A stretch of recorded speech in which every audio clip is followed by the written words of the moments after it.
बिस्मिल्लाहिर्रहमानिर्रहीम। शुरू अल्लाह के नाम से जो बड़ा मेहरबान निहायत रहम वाला है।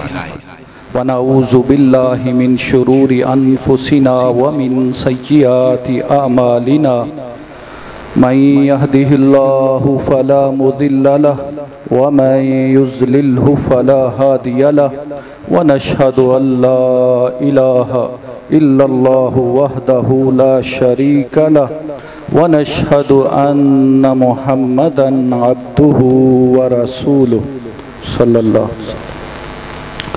औज़ु बिल्लाहि मिनश शैतानिर रजीम। या अय्युहल्लज़ीना आमनुत्तकुल्लाहा हक़्क़ तुक़ातिही व ला तमूतुन्ना इल्ला व अंतुम मुस्लिमून। या अय्युहन्नासुत्तकू रब्बकुमुल्लज़ी खलक़कुम मिन नफ्सिन वाहिदा व खलक़ मिन्हा ज़ौजहा व बस्स मिन्हुमा रिजालन कसीरन व निसाअ वत्तकुल्लाहल्लज़ी तसाअलून बिही वल अर्हाम इन्नल्लाहा काना अलैकुम रक़ीबा।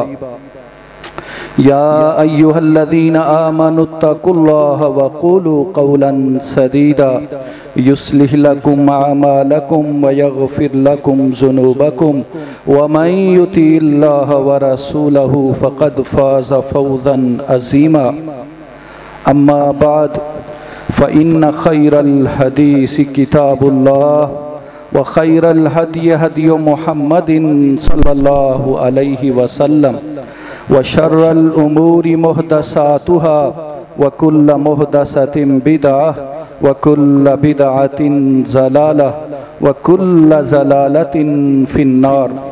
फ़अऊज़ु बिल्लाहि मिनश शैतानिर रजीम। बिस्मिल्लाहिर्रहमानिर्रहीम।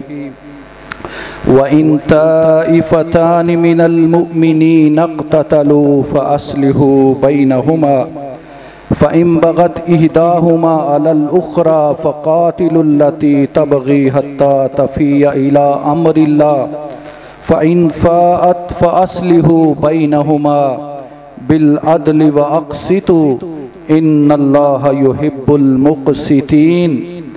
इन्नमल मुअ्मिनूना इख़्वतुन फ़अस्लिहू बैन अख़वैकुम वत्तक़ुल्लाहा लअल्लकुम तुरहमून।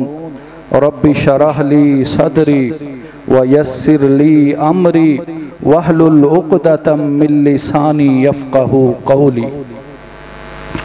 मोहतरम भाइयों, बुज़ुर्गों, दोस्तों, मुअज़्ज़िज़ात, माओं, बहनों और बेटियों,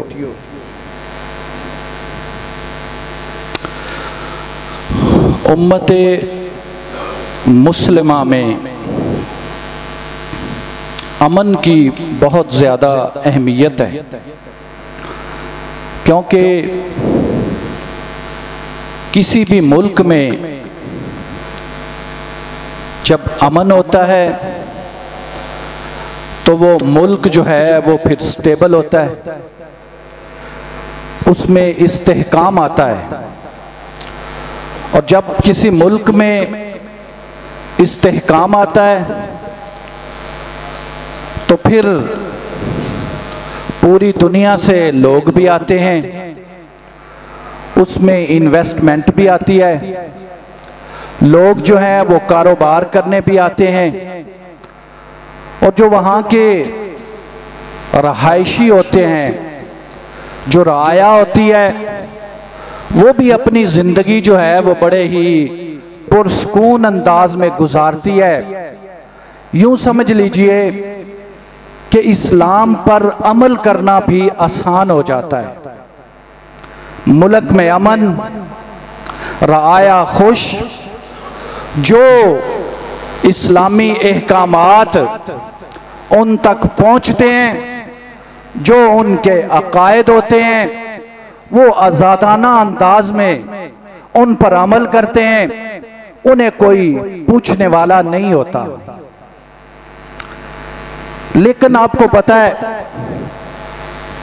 ये जो मुस्लिम मुल्क हैं, उनके अंदर जो अमन होता है वो गैर मुस्लिम कुव्वतों को तो कभी पसंद नहीं आता।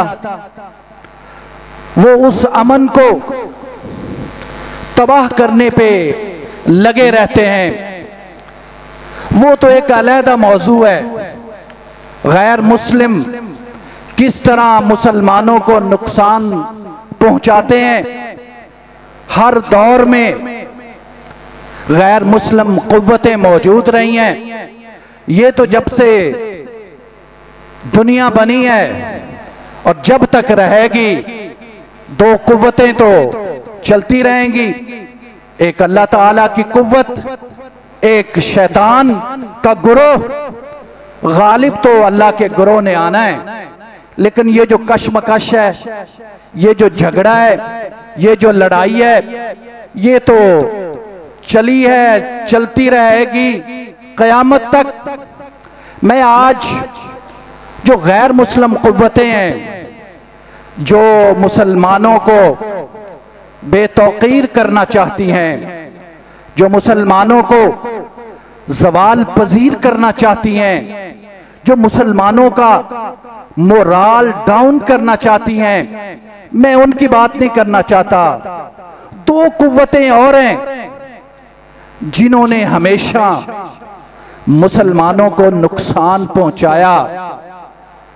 बल्कि अगर मैं ये बात कहूं तो आप जरूर मेरी तायीद करेंगे कि इन कुव्वतों ने गैर मुस्लिम कुव्वतों से ज्यादा मुसलमानों को नुकसान पहुंचाया है, क्योंकि ये मुसलमानों के अंदर होती हैं। एक गिरोह है मुनाफिकीन का, अंदर मौजूद होते हैं, पीठ के पीछे से छुरा घोंप देते हैं। राज हमारे उनको मालूम होते हैं, हमारी क्या कमजोरियां हैं, हमारे अंदर क्या कोताहियां हैं, कहां कहां पे हमारे राज मौजूद हैं, हमारी जो कीमती चीजें हैं कहां मौजूद हैं, हमारी तैयारी किस तरह की है, हमारे लोगों के ज़हन किस तरह के हैं। ये वो सारी बातें हैं जो इस गिरोह को मालूम होती हैं। लेकिन मैं आज इस गिरोह की भी बात नहीं करना चाहता। मैं एक और गिरोह है जो बहुत ही खतरनाक है और वो सामने आता है, खुल के खेलता है। और मैं जो बातें आज आपको बताऊंगा, ये बातें तो मेरे दिल की हैं, आपकी भी आवाज होंगी, आप भी इन चीजों को रियलाइज करते हैं, महसूस करते हैं। मैंने ये बातें अपने बात से नहीं करनी, ये बातें कुरान हदीस से करनी है। नबी करीम सल्लल्लाहु अलैहि वसल्लम ये बातें बता के गए हैं और ज्यादातर बातें बुखारी और मुस्लिम की हैं, जो हदीस की बड़ी ऑथेंटिक बुक्स हैं, मुत्तफकुन अलैह। बुखारी शरीफ और मुस्लिम शरीफ की ये बातें जो मैंने आपको सुनानी है, और नबी करीम सल्लल्लाहु अलैहि वसल्लम ने इस गिरोह के बारे में बताया है। ये सनन नसाई की हदीस है जो मैं आपको सुना रहा हूं कि ये गिरोह हर दौर में मौजूद रहेगा।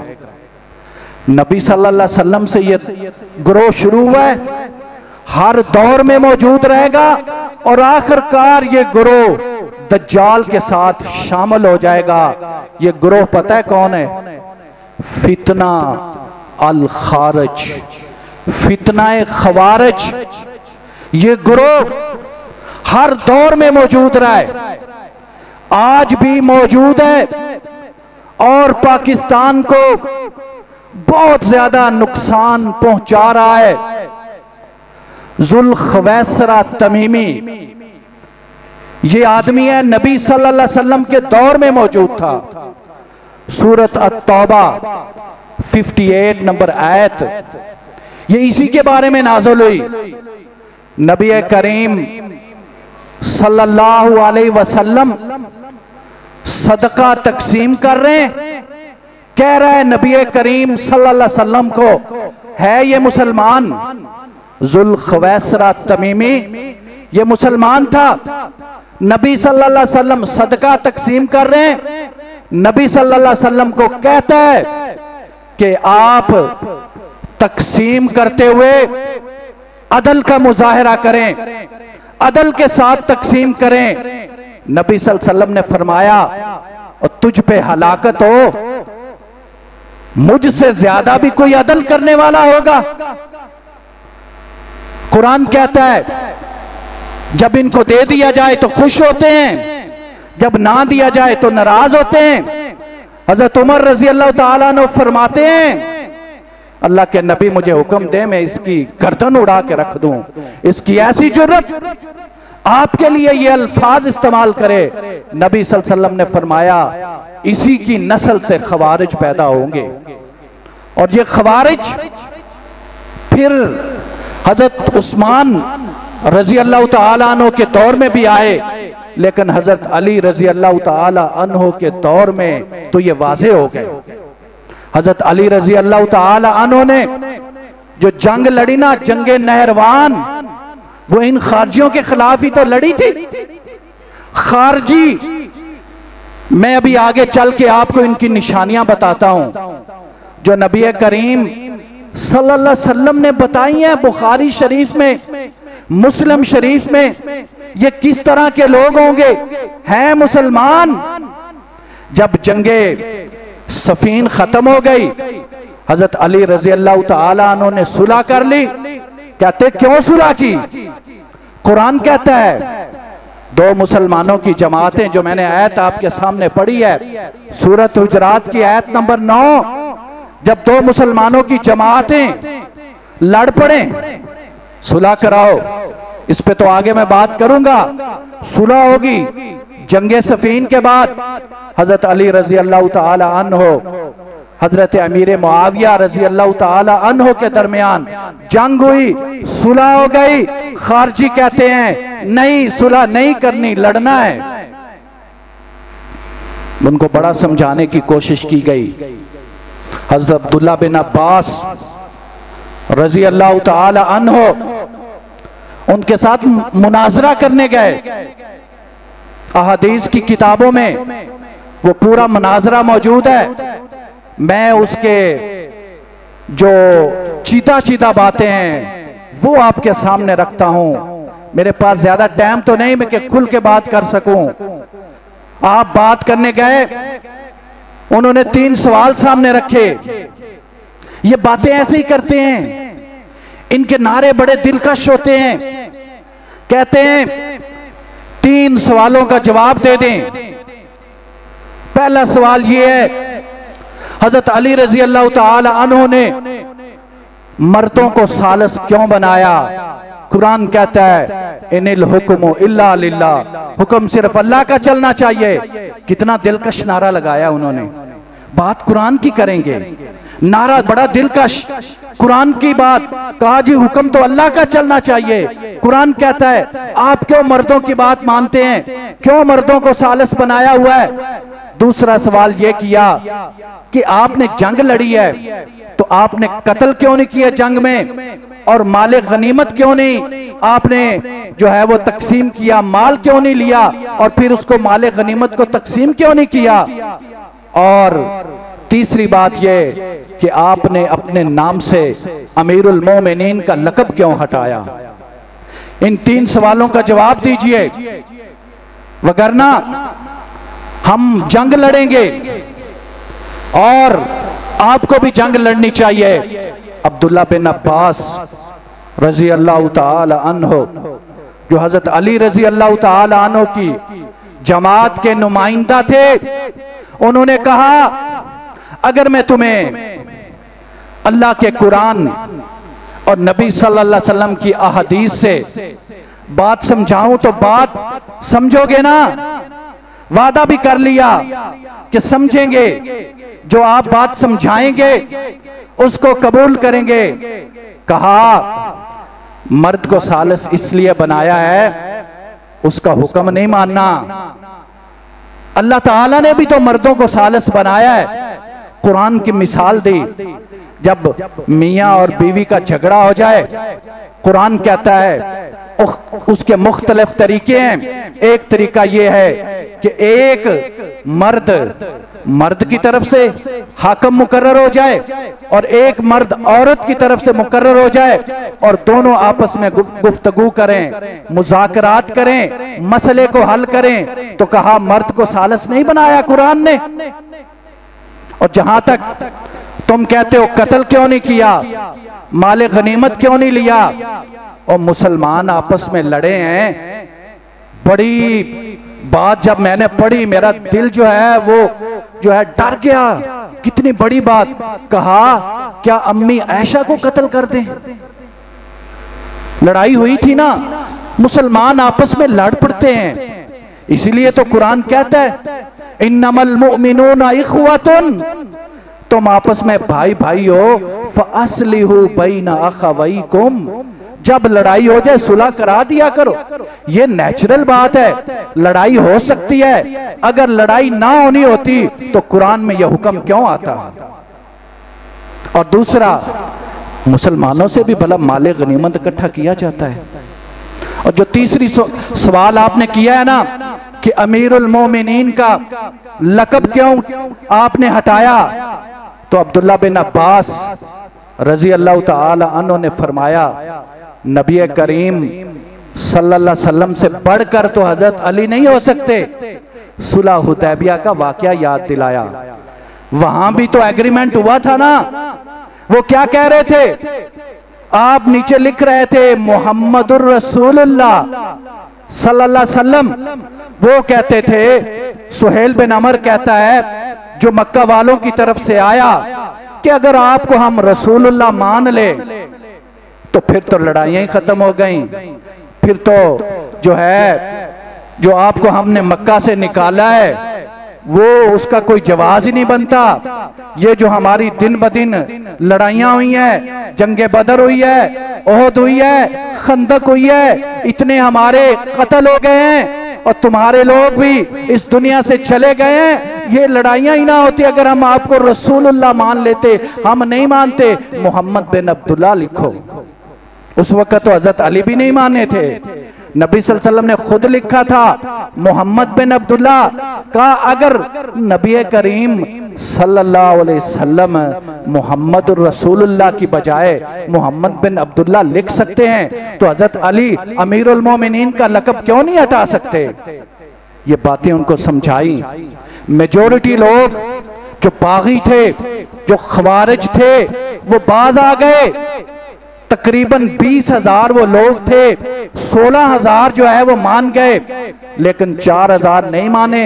फिर हजरत अली रजी अल्लाह ताला अन्हु ने उनसे जंग की और उनसे लड़ाई की। तो ये इब्तदा है इन खवारिज की। ये हर दौर में रहेंगे। नबी करीम सल्लल्लाहु अलैहि वसल्लम की ये पशीन गोई है। हर दौर में ये निकलते रहेंगे, आते रहेंगे, हत्ता कि इनका जो आखिरी ग्रोह है वो दज्जाल का साथ देगा, दज्जाल के साथ मिल जाएगा। क्योंकि जो दज्जाल है ना उसके पास बड़ी पावर होनी है। पावर भी अल्लाह ताला ने देनी है। उसने लोगों को मार भी देना है, जिंदा भी कर देना है। जो इस तरह के लोग हैं ये फिर उसके साथ शामिल हो जाएंगे। आज ये जो फितना खवारिज है इसने पाकिस्तान को बहुत ज्यादा नुकसान पहुंचाया है। हम लाखों लोगों को शहीद करवा चुके हैं। फौजी अफसरान से लेकर सिपाहियों तक, लॉ एंड एनफोर्समेंट की जो एजेंसीज हैं वो लोग कितने शहीद हो चुके हैं। और उसके साथ जब मस्जिद में बम ब्लास्ट किया जाता है तो कितने नमाजी शहीद हो जाते हैं, कितने मजलूम शहीद हो जाते हैं, कितने वो लोग कि जिनका कोई कसूर ही नहीं वो शहीद हो जाते हैं। इस फितना खवारिज ने पाकिस्तान को बहुत ज्यादा डिस्टेबलाइज किया है। और इसका फायदा कौन उठा रहा है? इसका फायदा इंडिया उठा रहा है, इसका फायदा इस्राइल उठा रहा है, इसका फायदा अमेरिका उठा रहा है। ये खवारिज हैं कौन? हम पूछते हैं नबी करीम सल्लल्लाहु अलैहि वसल्लम से, ऐ अल्लाह के नबी, ये ख्वारिज कौन है? नबी सल्लल्लाहु अलैहि वसल्लम 1450 साल पहले इनकी तफसीर और इनकी तस्वीर खींच कर गए हैं, हमें बता के गए हैं। बुखारी शरीफ में, मुस्लिम शरीफ में इनकी पिक्चर मौजूद है, इनके खतो खाल मौजूद हैं। मैं आज आपके सामने ये तस्वीर रखता हूं, आप खुद आइडेंटिफाई कर लेंगे ये लोग कौन हैं और ये क्या चाहते हैं, इनका मतमा नजर क्या है, ये किन के इशारों पर ये काम कर रहे हैं। नबी करीम सल्लल्लाहु अलैहि वसल्लम ने फरमाया, इनकी जो पहली तस्वीर या पहला जो इनका फीचर है ना, जो नबी करीम सल्लल्लाहु अलैहि वसल्लम ने फरमाया, आप सुन के हैरान हो जाएंगे। मैंने भी जब पढ़ा मैं बड़ा हैरान हुआ। आपने फरमाया ये कम उम्र होंगे, कम उम्र, बिफोर मैच्योरिटी, कम उम्र होंगे और इनके जो ज़हन है वो भी नापुख्ता होंगे, इमेच्योर होंगे। आज जो सुसाइड अटैक करने आता है, आपने देखा उसकी कितनी उम्र होती है, और जो कुछ अभी पकड़े गए हैं उनसे पूछें, जब उनसे इन्वेस्टिगेशन हुई तो उन्होंने बताया, हमें कहा गया ये जो फौजी हैं इनको मारना जायज है, इनको मारो। हम फलां मदरसे में पढ़ रहे थे, हमें हमारी ये तरबियत की गई कि इनको मारना जायज है, बम ब्लास्ट करना ठीक है, अपनी जान को कुर्बान करना ठीक है, इन पे जाकर बम ब्लास्ट कर दो। कम उम्र होंगे, इमेच्योर होंगे, इनकी दाढ़ियां लंबी लंबी होंगी, इनकी शलवारें टखनों से ऊपर होंगी। ये मेरे अल्फाज नहीं है, ये नबी करीम सल्लल्लाहु अलैहि वसल्लम के अल्फाज होंगे। अगली बात आप सुनेंगे हैरान रह जाएंगे। नबी सल्लल्लाहु अलैहि वसल्लम ने फरमाया, जब ये नमाज पढ़ेंगे ना, आपको अपनी नमाज हकीर महसूस होगी। जब ये रोजे रखेंगे ना, आपको अपने रोजे कमतर महसूस होंगे। और जब ये तिलावत कुरान करेंगे ना, आप कहेंगे हम तो कुछ भी नहीं करते, ये इतनी आला तिलावत कुरान करते। और इनके पास नारे बड़े होंगे, बहुत ही खुश को नारे देंगे, आपको समझाएंगे आपको। जैसे हजरत अली रजी अल्लाह तआला अन्हु के दौर में उन्होंने कहा कि हुक्म तो सिर्फ अल्लाह का चलना चाहिए, नारे बड़े देंगे। जमीन अल्लाह की है तो हुकूमत भी अल्लाह की चलनी चाहिए, निजाम भी अल्लाह का चलना चाहिए। और नबी करीम सल्लल्लाहु अलैहि वसल्लम ने इनके बारे में बताया, दीन के मामले में इंतहा पसंद और मुतशद्दद होंगे, बड़े इंतहा पसंद, मुतशद्दद। जो मैंने कह दिया वो ठीक, जो मेरे अलावा कोई काम कर रहा है वो गलत। जमीन अल्लाह की, उसको इस दुनिया में रहने का हक नहीं, मैं ही रह सकता हूं, लिहाजा उसको कत्ल, वो खत्म। फतवा वो मिलिया मेट, इतने मुतशद्दद और इंतहा पसंद हैं। और इनका किरदार में जब आप देखेंगे तो ये लगेंगे जैसे जालिम है, खूनखार हैं, आगे से बढ़े हुए हैं। ये हदीस के अल्फाज हैं जो मैं आपको सुना रहा हूं। किरदार के लिहाज से भी ऐसे लगेंगे, इनसे डर आ रहा होगा, खौफ आ रहा होगा। और जो कुरान के एहकाम है ना, जो कुरान में आ गए हैं, क्या करेंगे?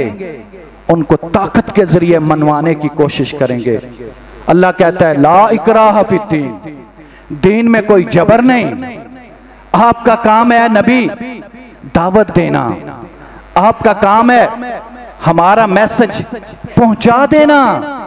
आगे ये माने ना माने ये इनका काम है, मनवाना हमारा काम है, पहुंचाना आपका काम है। हजरत इंसान भी अजीब चीज है। वो अल्लाह जिसने इंसान को पैदा किया है, जिसने जमीन और आसमान बनाई है, वो तो हर एक को बर्दाश्त कर रहा है।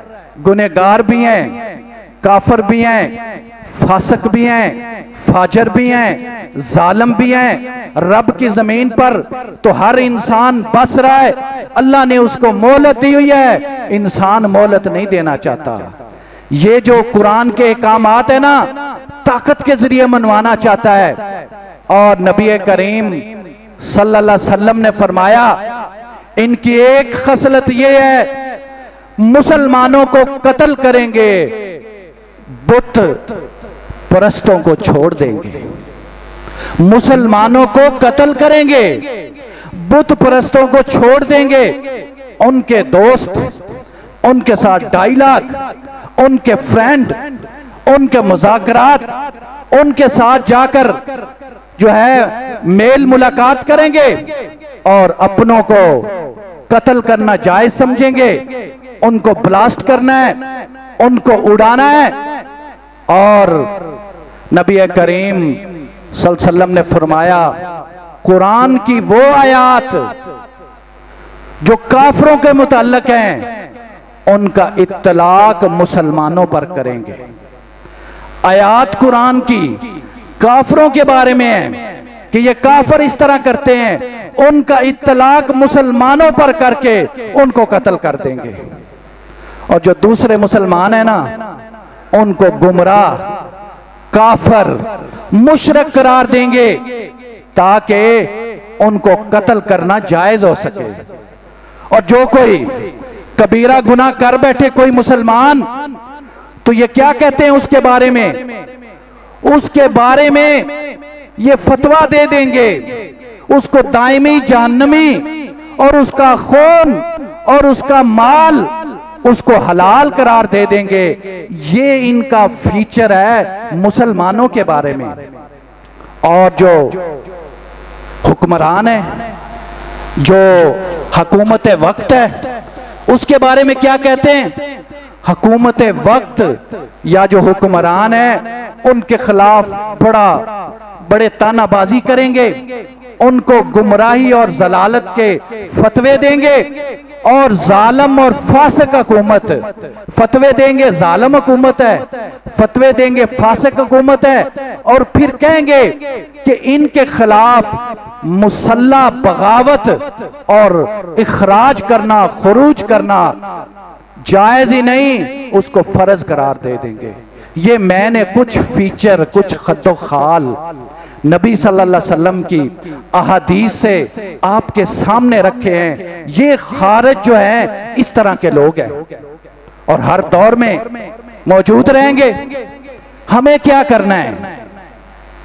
बाहसियत मुसलमान, अब हम पाकिस्तान में हैं, हमें बड़ा मसला है इनसे, हमने बड़ी कुर्बानियां दी हैं। हमें अब अपना ज़हन बनाना चाहिए, हम क्या करें? हमारे ऊपर जंग मुसल्लत कर दी गई है, हमारे बच्चों का मुस्तकबिल तारीक हो रहा है, डर और खौफ का मामला है, जुल्म पे जुल्म बढ़ता जा रहा है। तो कुरान ने जो फैसला किया है, पहले हम वो देख लेते हैं। व इन ताइफतानी मिनल मुमिनीन इक्ततलू फअस्लिहू बैनहुमा। जब दो मुसलमानों की जमातें हैं, मुसलमान काफिर नहीं है, मुसलमान है।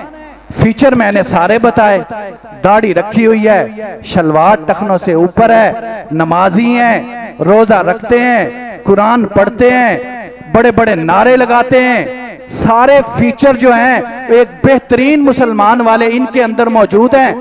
दो मुसलमान जमातें जब लड़ पड़े, अब ये मुसलमानों का मुल्क है, अगर कोई अफगानिस्तान से आकर हमला करता है, जुल्म नहीं है, उठता है अफगानिस्तान पे से, पाकिस्तान की सरजमीन है, यहां पे हम रह रहे हैं, चाहे वो कोई फौजी गाड़ी है, चाहे वो हमारी फौज का हेडक्वार्टर है, चाहे वो हमारी कोई मस्जिद है, चाहे कि वो हमारा स्कूल है, चाहे हमारी कोई पार्लियामेंट है, कोई भी हमारी जगह पाकिस्तान की एक एक इंच जो जमीन है वो हमारी है, हमारे लिए मुकद्दस है। उसका जो है उसकी प्रोटेक्शन करना ये हमारा फर्ज बनता है, ये हमें हमारा इस्लाम कहता है। क्यों? यहाँ अमन होगा तो हम सुकून से इस्लाम पर अमल करेंगे। अब कोई अफगानिस्तान से उठे और आकर हमला कर दे तो जुल्म हो गया ना, तो उसका क्या करना चाहिए? दो जमातें आपस में लड़ पड़ी, मुज़ाकरात करो, सुलह करो। सुलह करवा रहा है ना, कतर करा रहा है, तुर्की करा रहा है, सुलह होनी चाहिए।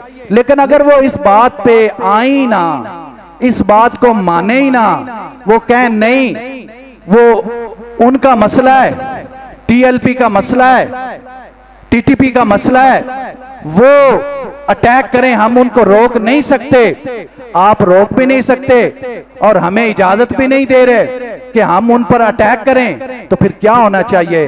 कुरान कहता है फिर जो जमात ज्यादती कर रही है सारे मिलकर उसके खिलाफ जंग करो, फिर जिहाद करो। कुरान ने फिर उसका हल दिया। सूरत अल मायदा आयत नंबर 33, कुरान कहता है जो जमीन में फसाद फैलाए, अल्लाह और उसके रसूल के साथ जंग करे, जमीन में फसाद फैलाए, फिर जो हाकिम वक्त है, फिर जो फौज है, जो हमारी आर्मी है, जो हमारी एजेंसीज हैं, वो फिर क्या करें? 4 इस्लाम ने सजाएं बताई हैं, उनमें से एक सजा उन्हें देनी चाहिए, या उनको कत्ल कर दिया जाए, या उन्हें सूली पे चढ़ा दिया जाए, या उनके हाथ और पांव अपोजिट साइड पे काट दिए जाएं, या उन्हें जला वतन कर दिया जाए। ये तो दुनिया में उनकी सजा है, आखिरत में अजाबुन अजीम है, आखिरत में अजाब अजीम है। पहला हाल है मुज़ाकरात।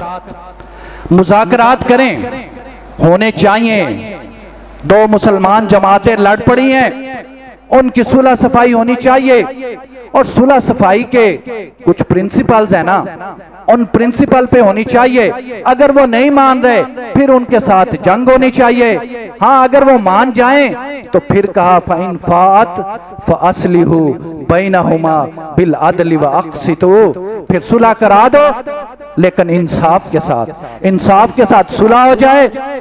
इन्नल्लाह युहिब्बुल मुक़सितीन, अल्लाह ताला इंसाफ करने वालों को पसंद करता है। लेकिन अगर वो नहीं मानते तो फिर क्या करना चाहिए? फिर जिस तरह उन्होंने जंग की हुई है, नबी करीम सल्लल्लाहु अलैहि वसल्लम ने कहा फिर आप उनके साथ जंग करें। और आपने कहा ये जो जंग कर रहे हैं ना, ये जो हमारे फौजी शहीद हो रहे हैं, ये सबसे बेहतरीन शहीद हैं। ये जो फौजी बम ब्लास्ट होने में शहीद हो जाते हैं, या वो किसी फौज की छावनी पर अटैक करते हैं और वहां पे लड़ते लड़ते वो शहीद हो जाते हैं, वो बेहतरीन शहीद हैं। और उनके जो मकतूल हैं, उनके जो कत्ल हो गए हैं, नबी सल्लल्लाहु अलैहि वसल्लम ने फरमाया वो बदतरीन है, वो बदतरीन है। उनके जो मकतूल हैं वो बदतरीन है, और आपके जो शहीद हो गए हैं वो अफजल तरीन शुहदा में से हैं। क्योंकि खवारिज जो है वो सिर्फ आपके मुल्क का अमन नहीं तबाह कर रहे, वो पूरे इस्लाम को बदनाम कर रहे हैं। और हमें ये काबल का रास्ता रोकना चाहिए। ये अब हमारी पूरी कौम का मसला है। कब तक ये हम लाशें उठाते रहेंगे? कब तक हम सब्र से बर्दाश्त करते रहेंगे?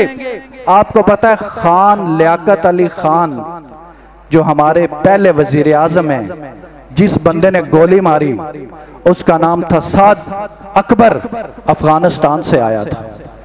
1975 में हयात खान शेरपाओ, अभी उसका भाई मौजूद है आफ्ताब शेरपाओ, वो गवर्नर था खैबर पख्तूनख्वा का, उसको स्टेडियम में बम ब्लास्ट किया गया।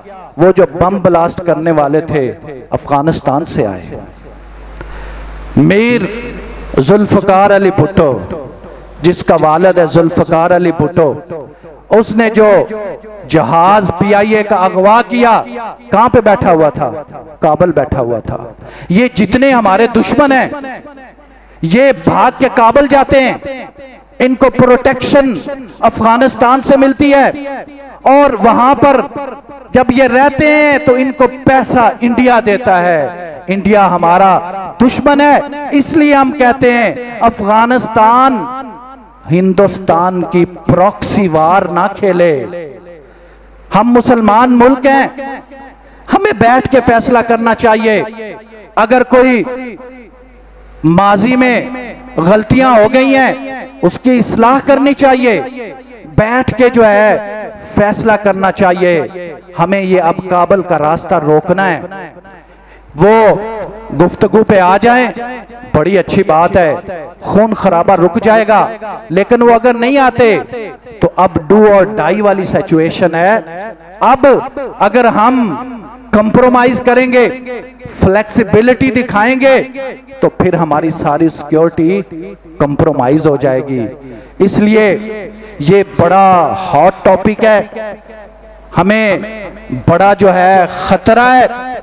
इन खवारिज से बदअमनी बढ़ती जा रही है, डे बाई डे शहादतें बढ़ती जा रही हैं, तो इनके आगे पुल बांधना चाहिए। मैंने आपको कुरान और हदीस से जो फितना खवारिज है, आगाज इसका कैसे हुआ, ये लोग किस तरह के हैं, इनका अंजाम क्या होना चाहिए, हमारी पॉलिसी क्या होनी चाहिए, ये मैंने आपको डिटेल से बता दिया है। अल्लाह ताला से दुआ है अल्लाह ताला हम पर रहम करे और हमारे मुआमलात दुरुस्त फरमा दे। व आखिर दावाना अनिल हम्दुलिल्लाहि रब्बिल आलमीन।